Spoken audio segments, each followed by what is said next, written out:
Some of these trucks look like design mistakes. Others look like engineers ignored every rule of physics and common sense. Strange proportions, unbelievable layouts, designs that make you ask, who approved this? And yet, they were real. They rolled off factory lines. They worked real jobs. They were driven on real roads. Most people don't believe them until they see proof. Get ready for 10 bizarre classic trucks that shouldn't exist, but did. Mechanical oddities so strange, they feel like glitches in automotive history. Number 1. Mercedes-Benz Unimog. The Unimog is one of those vehicles that looks confusing even when you know its history. Is it a tractor? A truck? A military vehicle?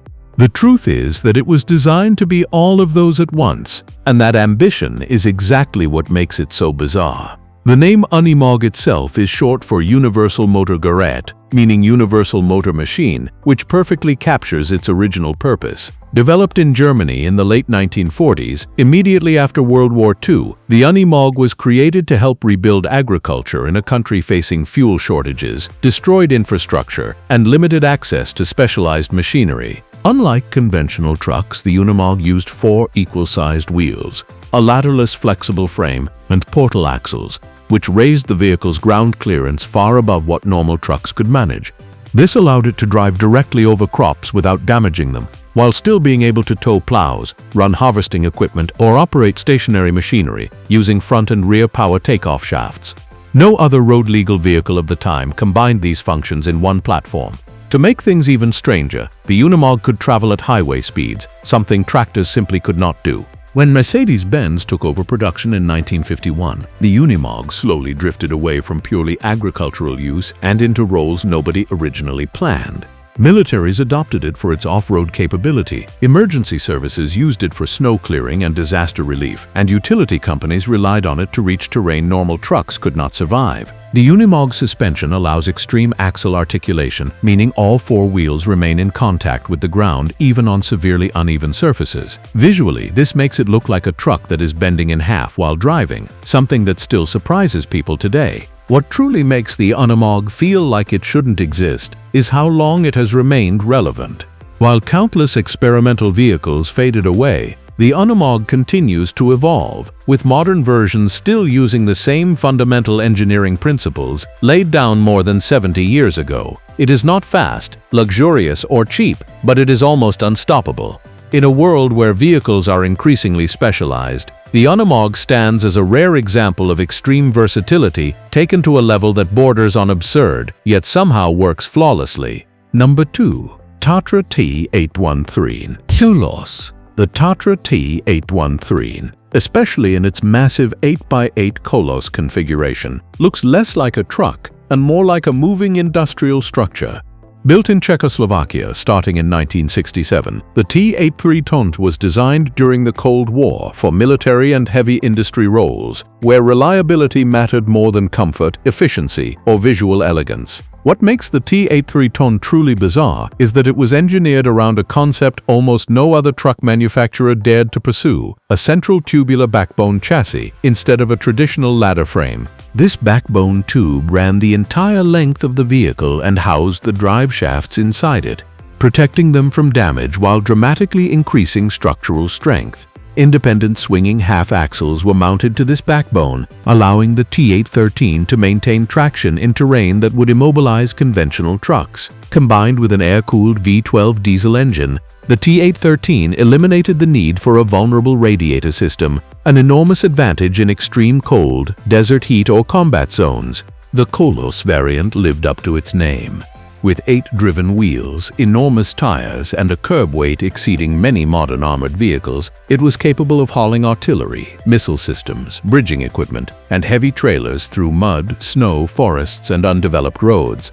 Despite its size, the T813 could climb steep gradients and ford deep water, feats that seemed impossible for something so massive. From a visual perspective, the truck feels wrong. The cab sits unusually high. The proportions are boxy and brutal, and the lack of a conventional frame gives it an almost alien stance. Western engineers often considered the design outdated or overly complex, yet the backbone chassis proved so effective that Tatra continued refining it in later trucks like the T815 and modern military platforms. The T813 was never meant to be pretty or efficient. It was meant to survive, and that philosophy is why it still earns respect today. While many Cold War vehicles were scrapped or forgotten, surviving T813s remain operational decades later, often outperforming newer trucks in severe off-road conditions. Its refusal to follow accepted truck design logic is exactly what makes it one of the strangest and most impressive classic heavy trucks ever built. Number 3. Associated Equipment Company, AEC Mammoth Major. The AEC Mammoth Major is proof that early truck engineers were not afraid of excess. Introduced in the 1930s by the Associated Equipment Company of Britain, the Mammoth Major was designed at a time when road haulage limits were expanding and industries demanded vehicles capable of carrying loads that previously required rail transport. AEC's response was not subtle. They built a truck with 8 wheels, massive axles, and an engine strong enough to move entire industrial operations on its own. What makes the Mammoth Major bizarre is how unapologetically overbuilt it was. The truck used complex multi-axle layouts, often with twin-steer front axles and multiple driven rear axles, to distribute weight across the road surface. This allowed it to legally carry enormous payloads for its time, while remaining roadworthy. In an era when most trucks struggled with braking and stability, the Mammoth Major introduced advanced air brake systems and heavy-duty suspension that made it surprisingly controllable, at least by 1930s standards. Visually, the Mammoth Major looked intimidating. Its long bonnet, towering cab, and endless wheels gave it the presence of a mechanical beast rather than a commercial vehicle.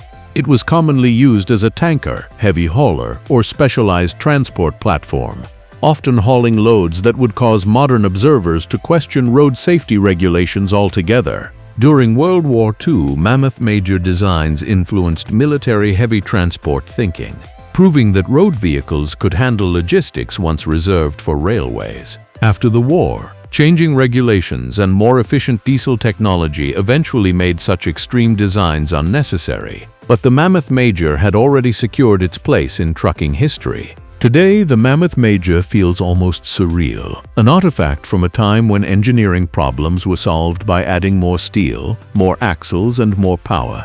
It is a reminder that some of the strangest trucks ever built were not experimental curiosities, but serious working machines that carried the backbone of industrial Britain on their wheels. Number 4. Piaggio Ape. At first glance, the Piaggio Ape barely qualifies as a truck at all. With 3 wheels, a tiny engine, and dimensions closer to a motorcycle than a lorry, it looks like a joke until you understand why it exists. Introduced in 1948 by Piaggio, the Ape was born out of post-war necessity. Italy needed cheap, fuel-efficient transport for small businesses, farmers, and urban deliveries, and full-size trucks were simply too expensive. The solution was radical. Take the mechanical foundation of the Vespa scooter and turn it into a cargo vehicle. The Ape used a single-cylinder engine, a simple transmission, and a lightweight frame, yet could carry loads that looked absurd for its size. Early models featured open beds, while later versions evolved into enclosed vans, flatbeds, and even small dump trucks. Despite its minimal power, the Ape's gearing allowed it to haul surprising payloads at low speeds. What makes the Ape truly bizarre is its longevity and global success. While many 3-wheeled utility vehicles disappeared, the Ape spread across Europe, Asia, and Africa, becoming a critical tool for small-scale commerce. In India and other developing markets, variants of the Ape became the foundation for modern auto rickshaws and light delivery vehicles. From a design standpoint, the Ape breaks nearly every rule of truck engineering. It lacks stability compared to 4-wheeled vehicles, offers minimal crash protection, and prioritizes simplicity over refinement. Yet those very limitations made it affordable, repairable, and perfectly suited for narrow streets and short-distance hauling. Decades later, the Ape remains in production in various forms, including electric versions.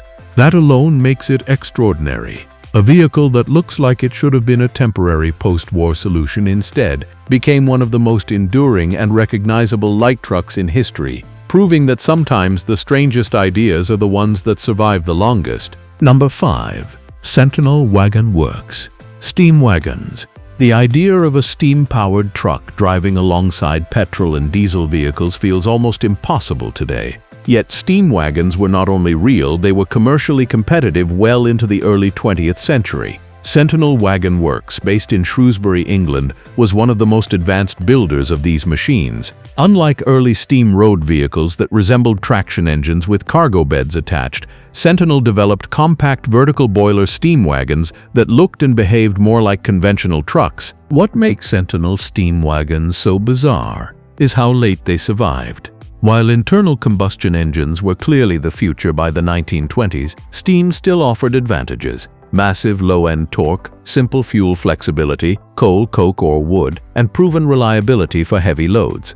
Sentinel wagons used enclosed boilers mounted beneath the cab or body, chain or geared drive systems, and solid rubber or early pneumatic tires. Some models could haul payloads comparable to early diesel trucks while operating at relatively low speeds. From an engineering perspective, these vehicles were rolling contradictions. They required long warm-up times, skilled operators, and frequent maintenance, yet they were smooth, powerful, and remarkably durable. Drivers often preferred steam wagons for heavy industrial routes because the power delivery was predictable and forgiving, especially when pulling loads uphill. The bizarre nature of Sentinel wagons becomes clearer when you imagine them in context. Steam trucks sharing roads with early cars, bicycles, and horse-drawn carts. They hissed, vented steam, and carried water tanks alongside coal bunkers, all while delivering goods to factories and ports. Despite their complexity, many Sentinel wagons ran daily commercial routes for decades.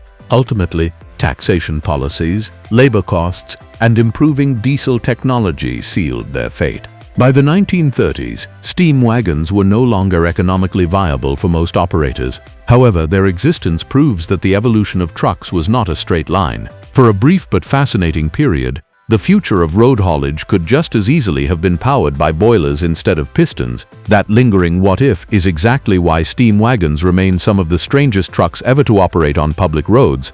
Number 6. Scammell Pioneer.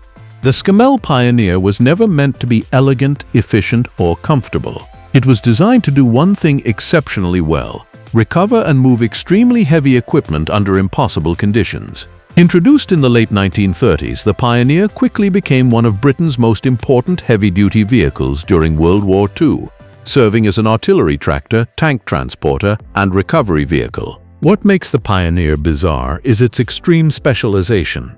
It used a 6x4 drivetrain with a distinctive walking beam rear suspension that allowed both rear axles to maintain traction over rough terrain. This system, combined with massive tires and a low-revving engine tuned for torque rather than speed, gave the Pioneer a crawling ability that few vehicles could match at the time. Visually, the Pioneer looks like a mechanical brute. The front-mounted winch, oversized bumper, and tall stance give it the appearance of a machine built to wrestle other machines. Recovery variants were fitted with cranes, jibs, and complex winching systems capable of lifting disabled tanks out of mud or towing broken vehicles back to safety. In an era without modern recovery equipment, this made the Pioneer invaluable. Driving a Pioneer was not easy. Steering was heavy, speeds were low, and the cab offered minimal comfort.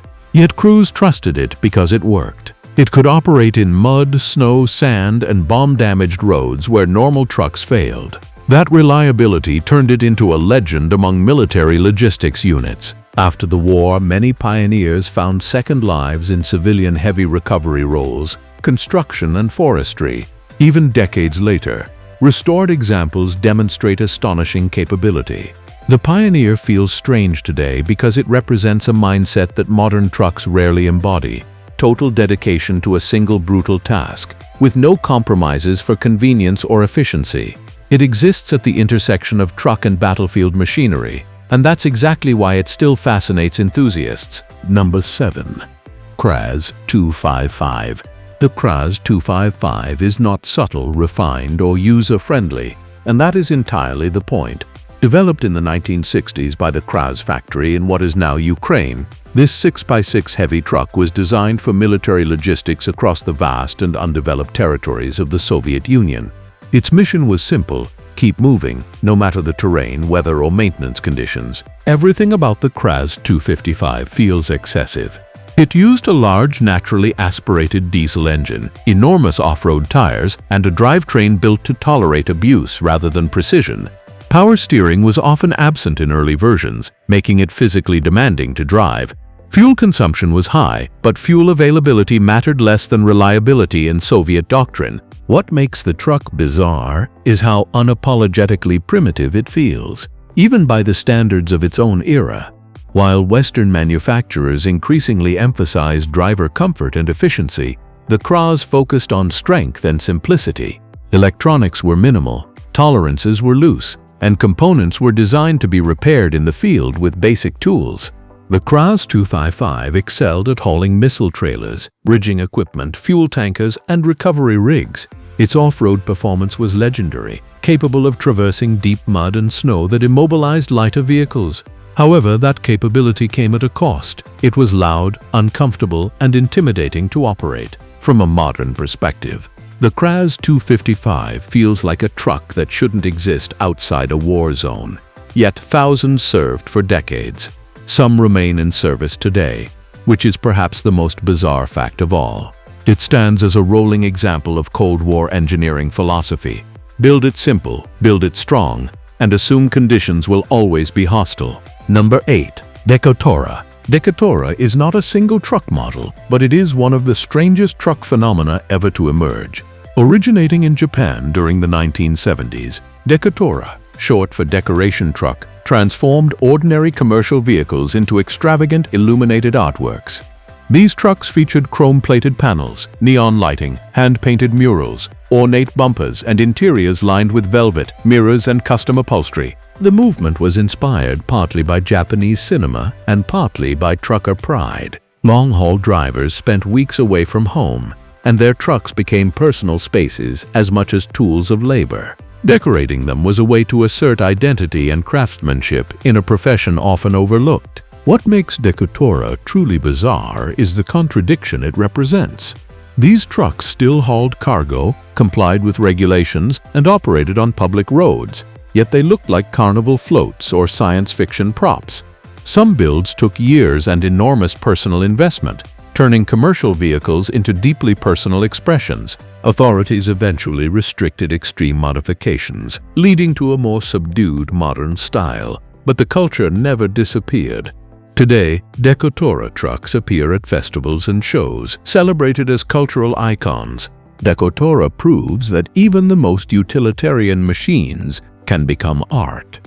In a list of bizarre trucks, they stand out not because of engineering, but because they redefine what a truck can mean to the person behind the wheel. Number 9. Foden steam trucks. When most people think of steam power, they imagine locomotives or stationary factory engines, not road-going trucks hauling cargo alongside early diesel vehicles. Yet companies like Foden kept steam-powered trucks alive far longer than logic would suggest. Foden steam wagons were not experimental oddities. They were fully commercial vehicles operating on public roads well into the 1930s, and in some cases even later in specialist roles. What makes Foden steam trucks so bizarre is that they existed during a time when internal combustion engines were already proving superior in convenience and speed. Despite this, steam trucks offered unique advantages that kept them relevant.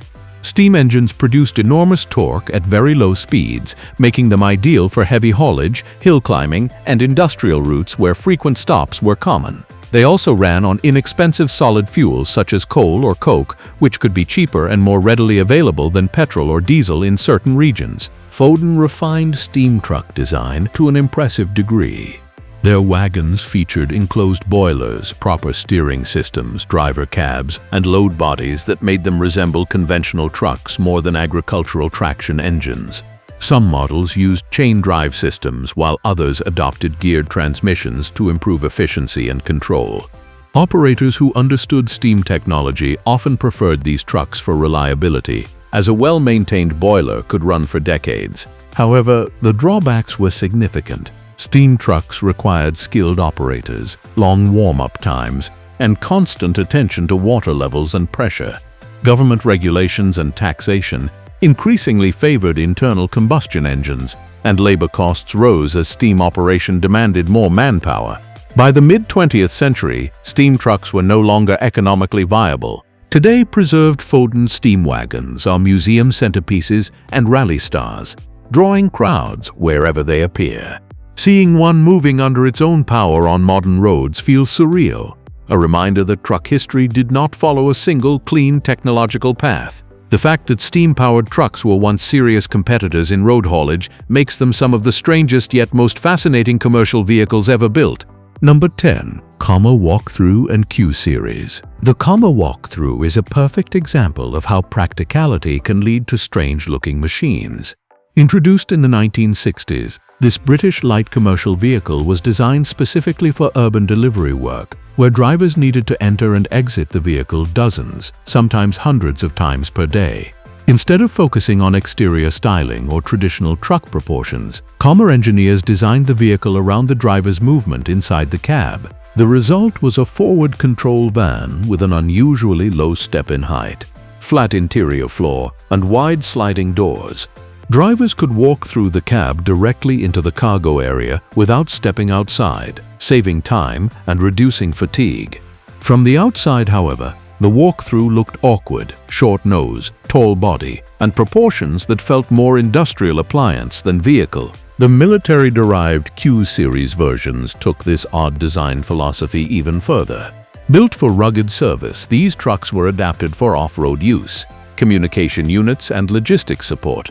They retained the basic cab and layout but added strengthened frames, four-wheel drive systems, and simplified mechanical components suitable for field repair. What makes the Walk-Thru and Q Series truly bizarre is how purpose-driven they were. These trucks sacrificed aesthetics and speed for workflow efficiency, long before ergonomics became a design buzzword.